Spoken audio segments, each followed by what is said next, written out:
brushes are sold to you as vegan. I burnt one hair of the brush, and here's what happened. Let me show you what I mean. There's a simple test you can do to check if your brush is made of synthetic hair or if it is made from natural animal hair.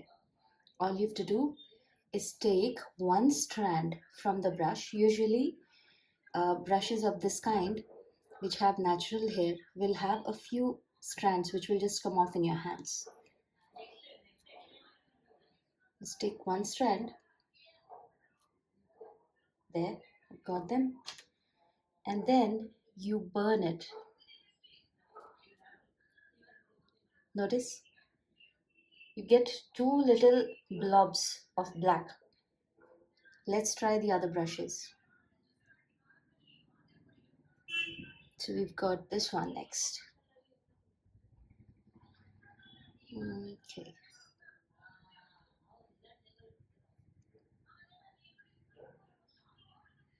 Just carefully rotate it in your hands, or even if when you're washing it, you will probably get some stray strands in your hands.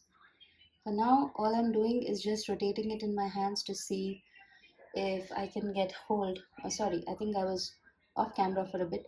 Let me quickly try to find one stray hair that I can. Oh, normally, if you do this, you get some stray hairs in your hands. Let's see.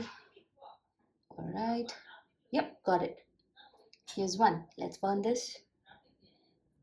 Same result. Do you notice how it goes black at one end? Now, here's another one which I got on Amazon, which was claimed as, oh, it's got one hair loose on it. Let's use that. This. Okay, take a look at that. Now I've kept all these hairs here, and I'll take one synthetic hair from one of the stationery brushes that I use.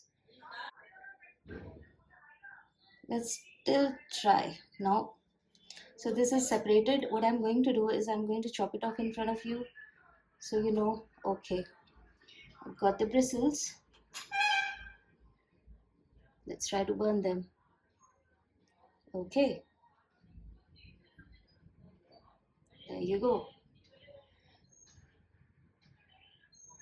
Sorry, did you see that? I'm not sure. Hold on. Let's try a little bit more. Okay, yeah, that's about all I can do with it. The hair is completely gone. Now I'm leaving all these bristles here, right here. This is a nylon bristle. So technically, where is it? Ah, this is a thing. Okay, it's there in my finger. It just looks like a hard lump.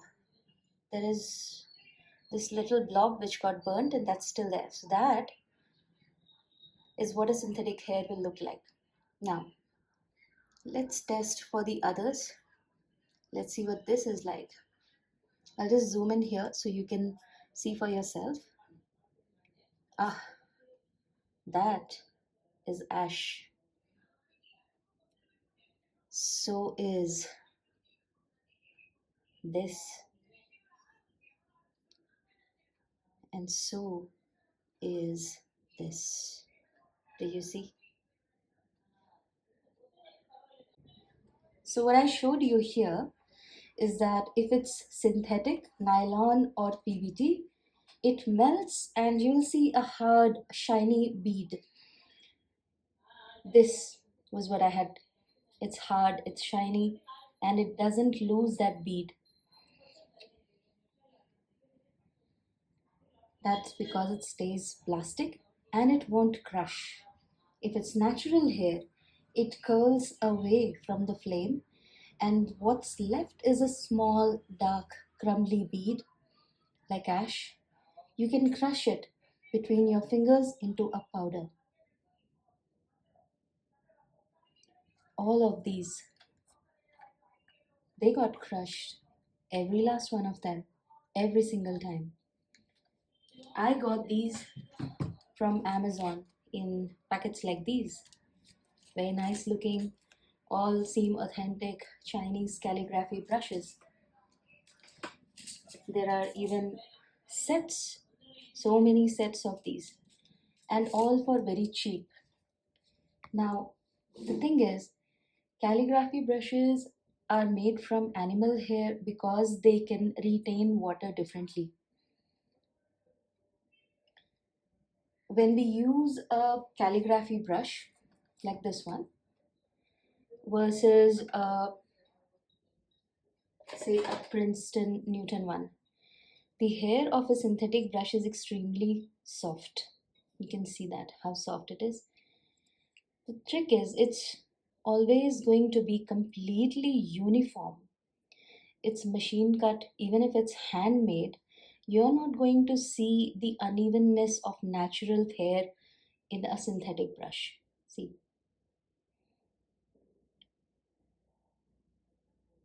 okay. Now, in case of a natural fiber brush, the difference is very easy to spot. You'll have lots of these flyaway hairs, a lot of this hair falling off, because natural hair just behaves very differently in comparison to synthetic fibers. Now, these brushes are just built a little different, which is why they feel different when you hold them.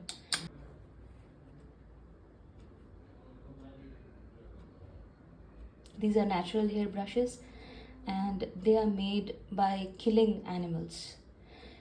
Now, I would like to go into a little bit of detail as to why I prefer certain animal hair brushes or certain synthetic brushes over the more popular, the more famous ones, which have all these grooves in the hair, because of which it holds water and releases it very slowly. So you'll get beautiful marks. The brush tip will have paint, but the length of it will have water, so it releases this water really slowly.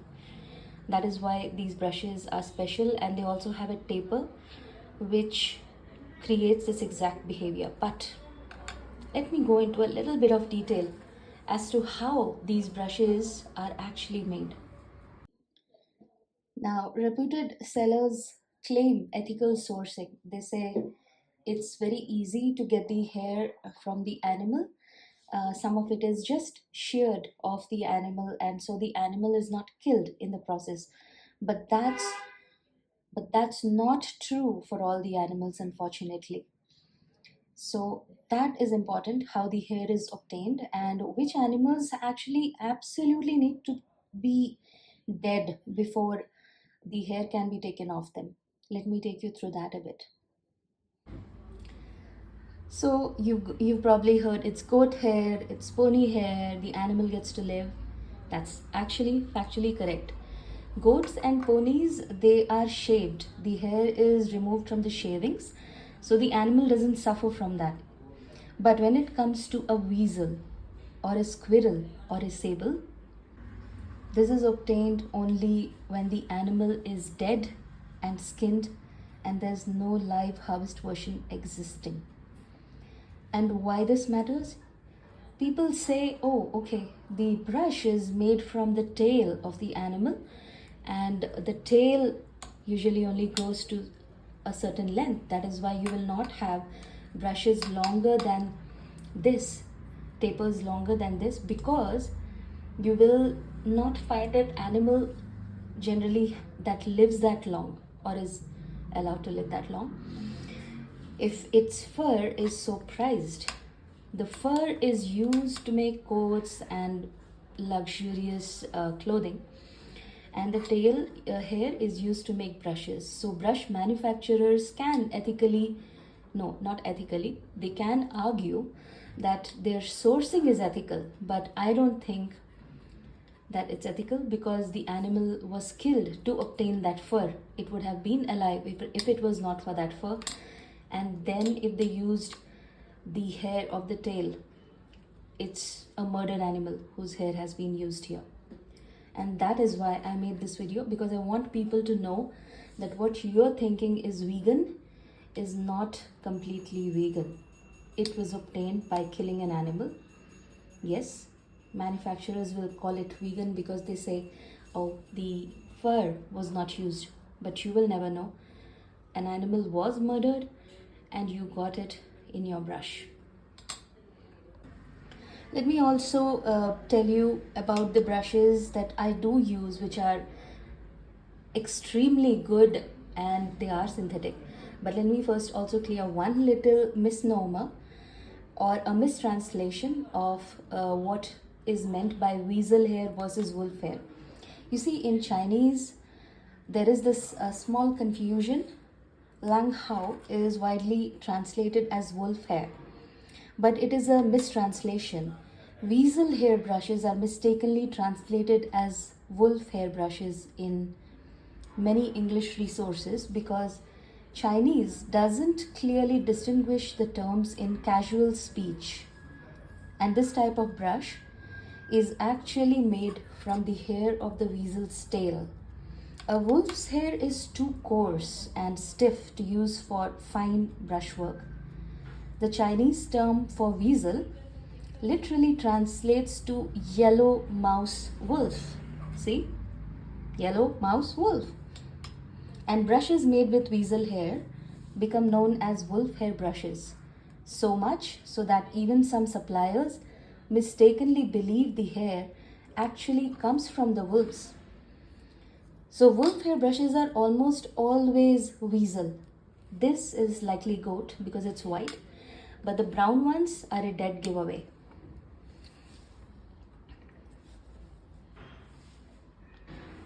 A genuine wolf hair brush would probably cost thousands of dollars, and the common wolf labeling is a misnomer stemming from the similarity between the Chinese characters for wolf and weasel. When it comes to animal hair versus synthetic hair like this, the easiest test is the feel. You will not feel the differences in texture, the coarseness. This will be very uniform and it will be uniform throughout. Whereas when you're looking at this kind of brush, you will notice the differences in the different hairs.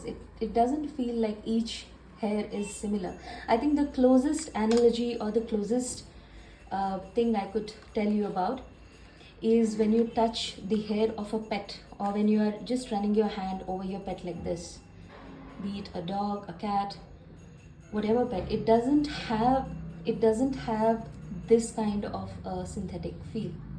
That's probably the easiest way to tell. That was the problem. Now I'll give you the solution I found for me. I found these brushes on stationery. Stationery brushes are actually vegan. This is not animal hair and this is definitely vegan. Now these, again, I have showed you how you can test whether your hair is synthetic, whether the brush hair is synthetic. You can just test it very easily with the burn test using a simple candle there, and you will always know. If it forms a tiny hard ball in your hand, that is plastic, and if it burns into ash, leaving ash on your hands, that's animal hair. These brushes are called the Holy Mob brushes. These are very good. I have been using them and they give me very similar results to the very expensive Japanese calligraphy brushes that I got thinking they were synthetic. I specifically asked for gosai, which in Japanese is synthetic, but they gave me animal hair. I did not know because I could not read Japanese. And then I've got these brushes from stationery again. These are ridiculously good. The strokes that they make and the point and snap they retain is as good, if not better, than any animal hair brush. The choice is yours. Whether you want to invest in very cheap, well-made synthetic brushes that are ethically done, made ethically, or you want to continue buying brushes where even the manufacturers, where the manufacturers probably know, but the suppliers do not have stringent tests in place that will actually check, so do this simple burn test even to understand whether the brushes they are selling as vegan are actually vegan. It falls to us.